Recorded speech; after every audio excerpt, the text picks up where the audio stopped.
Chris Lee and Blake Lovell of Southeastern 14 presented by Stakes. Today, we continue our preview series of SEC basketball teams for the coming season with the South Carolina Gamecocks, who certainly, Blake, had a very interesting offseason in many ways.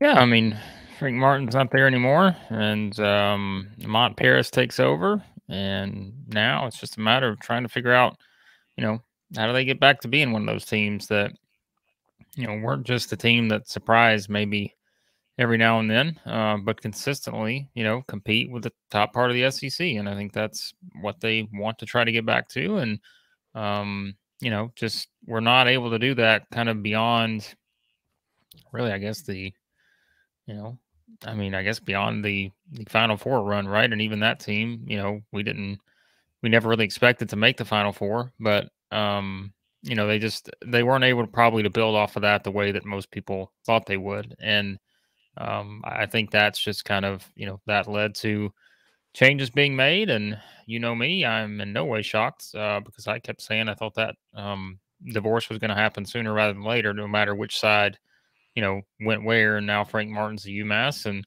Mont Paris takes over. And so now it's, the challenge begins for him to try to navigate an SEC that's, is still the SEC and just keeps getting tougher at this point. Well, 5 returnees on the roster, and they're not exactly top of the litter SEC returnees. They do have some experience, some guys who have played well in spurts. But, of course, the poster guy for this year's team will be a guy who's never played a college minute. G.G. Jackson made a surprise pick over the summer, excuse me, in taking a scholarship to South Carolina, skipping a year of high school. And he's the guy that everybody's going to be talking about on this team. Yeah, I mean, if they're gonna get back to where they want to be, I mean, this is a nice person to build around to start off with. So, yeah, I mean, it's there's no doubt. I think all things considered, it was one of the most important signings in the SEC in the offseason because, quite frankly, I think you look at the roster with and without him, and I don't know how much higher their ceiling is going to be even with him, but I mean, without him, we're talking about a team that I don't think there's any doubt for a lot of people that is going to be picked 14th. But I think with him, you see the upside, right? Like you see what they're capable of just by having a guy like that to build around. And it's just, again, what does everybody else do around him? That's what we don't know. But he's a very talented player. Like you said, I mean, it's a guy that, he's a top power forward in the class, a top 10 recruit. And I think you just kind of look at having, we always say that, like, you really need to have a guy, like you need to have that guy that, is going to be able to push you where you need to go. And yes, it's a young player in this scenario, and you never really know maybe how freshmen are going to handle that. But I just think with his size, just all the different things he can do, I just feel like, it's clearly something that from day one, was he averaging 20 points a game or something like that? I mean, I don't think so, but still, I mean, you want to talk about potential. I think he is a guy that will help them significantly on both ends of the floor, and he's going to have to be the guy that I think everything kind of flows through, and it's just a matter of, how much do they put on him, because I think they're going to have to put a lot on him if they want to be successful. So. Yeah, they landed some other recruits in that class. Daniel Hankins Sanford and Zach Davis were 2 high school kids ranked in the top 300. Hankins Sanford was top 200, averaged 16.5 points, 8 boards a game in high school. And then they added, 5 transfers, one of whom, Abrima Deba, I guess is how you pronounce it. He's out for the year. He was a Coastal Carolina transfer who would have helped. But the top guy, South Carolina stayed in state and went to the Citadel to nab Hayden Brown, who played a ton at the Citadel, 32.1 minutes a year ago, averaged 18.8 points, 9.5 rebounds, shot 52% from the field, averaged over a steal a game, over 2 assists per game. Look, sometimes with transfers, it is hit and miss, and you never know quite what they are getting. but I would think based on past production that Hayden Brown would be at the forefront of the Gamecocks' plans. Yeah, I think he'll start. I think that he's probably he's a candidate to plug in there. I feel like that's a pretty safe bet. It's just again how does it translate to the SEC and going up against all the other guys we talk about in the front court, right? In terms of defending and rebounding and all those kind of things. I think that's an obvious question you're going to have about guys that are slotted into that kind of role. But I think playing the forward position, being able to help them in different areas, that's going to be important too. I think with him, just given he's only 6'5", 6'6", I guess. But I mean he'll be asked to do things again, not just from a scoring standpoint or anything like that. Like he's going to be asked to do a lot, I think, and the other guys you mentioned, it's a group that I think you just look at and the numbers, are certainly there. I mean, even like Johnson at the point guard spot, I think he'll be your guy that handles the ball a bit, and coming over. And I mean that's the thing. I mean, we talked about Chris. Like if we kind of look at the trajectory of South Carolina basketball, I just don't think their offensive game ever really got where you thought it should. And I don't even know if it's where you thought it should get to. It just never got there. And I think seeing if guys like this that can come in and like we said, I mean, Jackson's going to clearly be the guy that the offense is built around because let's face it, he's a lottery pick in the NBA. Like he's someone who will be playing in the NBA very soon. And so that's where everything's going to flow through. But when you have all these new guys you're bringing in, I think it's just how do they complement, his game. And I think having a potential, a scoring guy like a Johnson, even playing the point guard position, that's going to be important. And you mentioned like Brown and those kind of guys, they're going to have to help too. Cause it's not, like I said, I don't think it's just going to be GG Jackson averaging 24 a game and everybody else is averaging 5. That's probably not going to work. You're going to need some guys that can prove that they can be consistent, scores in the SEC. And I think that's where I want to see, what that looks like. But I still think this is another one of those rotations just because of all the newcomers that, basically it's an entirely new team, right? If you're just talking, I know some guys that are coming back played some minutes, but in a sense, you're talking about guys who were role players, right? We're not talking about guys that were at the top of necessarily what their plans were and what they were doing and playing 30 something minutes a game. So it's kind of a new team in terms of how the rotation is going to be built. And there's no doubt that, like I said, guys like Brown, Johnson, all those, like they're going to have to factor in and they'll be playing a lot right away. Before we go a little further on the Gamecocks, let's talk about our presenting sponsor, Stakes. That's a great app where you can predict sports and do some fun stuff over there. It's spelled Stakes. You can predict sports better than the crowd for a chance to win NFTs. With Stakes, players can submit their sports prediction against friends, other fans, and influencers forever. Don't let your sports genius go overlooked. Join Stakes and have the best predictions captured in the moment. Go to playwithstakes.com/14. Use our invite code Southeastern14 for a double welcome bonus. Totally free to join, free to play. You can win stuff. You can support our title sponsor. What's not to like? Go to Stakes today. Go to actually playwithstakes.com/14. See why we like it so much.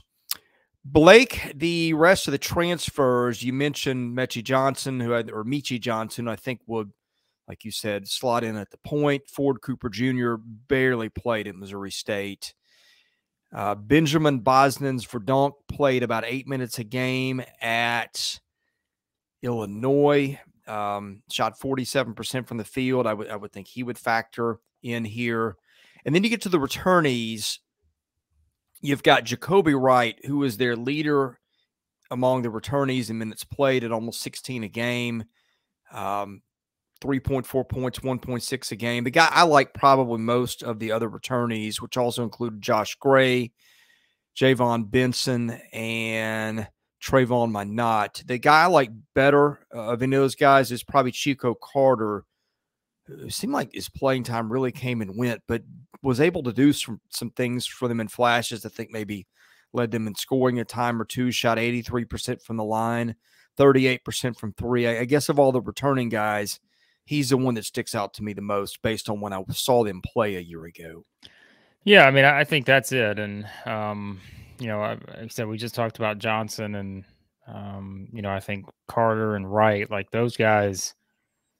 I mean, it kind of goes back to what I guess I just said, like in terms of like you need a couple guys beyond the guy, right? Like you always need that. Like you just, in certain instances, I guess you can have just one guy, but like you need a couple guys beyond the guy, which the guy is going to be GG Jackson. And I'm curious, like scoring wise, how this pans out. Because right now, like, if we went down the entire SEC and we took every roster and said, give me your top 5 scores, I think we'd be able to pretty much map out for almost every team, what that's going to look like, right? This team, I can give you your top score. Yeah. Beyond that, like I don't know. And that's the thing. Is like I'm not saying that they're going to have guys that are going to fill those slots, and there will be a couple of these guys that take a big step forward. But I think that's where you're looking at the Carters, Wrights, Johnson, like those guys are definitely candidates to do that. And that's why I'm just, my curiosity with this team just goes up and up by the day, I think. And by the way, we're recording this on a Wednesday. They're going to play an exhibition game tonight. And, maybe we just completely revamp our opinions on some of this. But as we always say, take exhibition games with a grain of salt. But I still think, their guard play can be good. It's just, again, in comparison to everyone else, I'm very curious to see, because I think if you look at just how they're going to play, remember, Chris, we know Lamont Paris, where he's come from, right? In terms of this is a former, Wisconsin guy. And so I think you have to keep that in mind. They're not going to play how Frank, and that was kind of the deceiving part of the Frank Martin stuff. He always talked about it was everybody thinks we're just a slow defensive team. They Well, played fast. They did play fast. And I think that's going to be a difference too here is you've got someone who, was at Wisconsin as long as he was. He wants to play, you can even look at his numbers at Chattanooga. I'm looking at it now on KenPom. Never above 248th in terms of tempo, in his 5 years there. So I think you just got to keep that in mind too. I think there will be some things that in that half court offense that you really want to see kind of work itself out before you're able to form a really good opinion of what it's going to look like. Because once again, everything's going to flow through Jackson. It's just with all these new guys, guard play is going to be important in their system. But I don't know how it turns out in terms of just the scoring. Like I'm curious to see who are going to be the guys that are picking up that, beyond GG Jackson type scoring. Like I'm curious to see of this group, who's going to be the ones that emerge to do that. Yeah, well, if you look at the numbers for returning guys, it's a bleak picture. And I say returning, I'm also counting transfers. Carolina's got one guy who averaged more than 5 points a game last year in college. That's Hayden Brown, who averaged a lot at the Citadel, but it's a different level of ball. We talk about how many of these SEC teams have got a lot of guys that have played double-digit minutes or more than 20. You got some teams that have 7 or 8 guys in this league, several of them who have players who played 20 minutes or more either last year at the team they're at or at a different stop. I think, what do we talk about? Missouri having maybe 9 or 10 if you include JUCO. Most teams had at least 4 or 5. Carolina's got one guy that played over 20 minutes, actually one guy that played over 18. That's Hayden Brown. And only 4 guys who averaged double-digit minutes ago, although Chico Carter and Javon Benson were both really close. That is a hard situation to win with. I know GG Jackson is a great player, going to be in the NBA a year from now probably, and that will help a lot and probably win them some games, but that is not the formula to win in this league or, frankly, any major league. No, and everyone knows that. Everyone knows what you just said. Everyone knows that he is that guy. But that's the problem is, everyone's going to go in knowing that he's going to be the focus of all the attention in every single game. And that's when look, let's say this, if you're a South Carolina fan and you're listening to how we're trying to kind of dissect this team and figure out what the expectations are. And you know, you don't have to do this, but like my suggestion would be like if you go through and listen, because this is I think this would be the It's last our preview we've last, I done. believe. So if you go through and listen to all the others that we've done, like you'll kind of hear like what you're comparing South Carolina to. And I think that's important. As I always say, it's you can't just look at your team in a bubble necessarily. You have to look at it in comparison to the other teams in this league. And we always keep saying, well, how, you know, we've kind of seen like the, you know, the teams at the top, right? Chris, I mean, you pretty much it's a safe bet to assume that Kentucky, Tennessee, Auburn, Arkansas, Alabama are going to finish in the top half of the SEC somewhere. Maybe one or two of those teams are a little bit more disappointing, but at worst, you're talking probably a top half team. You know, if not a title contender. And then it's like, well, you know, A&M's got a lot coming back. You know, Florida and LSU are rebooting, but they brought a lot of talent in, and Florida's got an all SEC player, got a player of the year candidate on their roster. Maybe LSU does too with KJ Williams.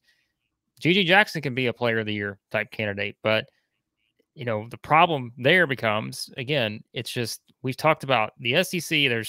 There's two things that I feel like we've talked about it the most as we've done these team previews. Great guard play in a lot of different places.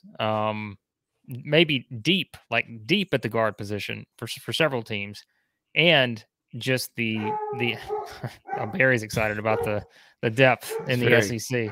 So we're gonna let him just go on here for a second, and this will be at least a 1 minute process, I'm sure. But just he's just having a time. Anyways, I don't even remember what I was going to say. Like I don't forget. I'm just waiting for mine to start in at this point. But well, let me take you from here. Well, by comparison's sake, if you were South Carolina, you're looking up and going, okay, who can we finish ahead of? I think two of the teams that come to mind are Georgia and Vanderbilt.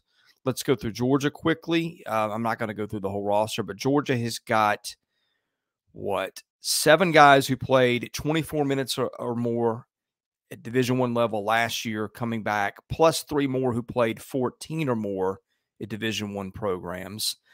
Vanderbilt has got, let's see, 5 guys who played at least 24 minutes last year, 3 of those at Vanderbilt, 1 of them at UC Davis, 1 of them at, I think, Milwaukee.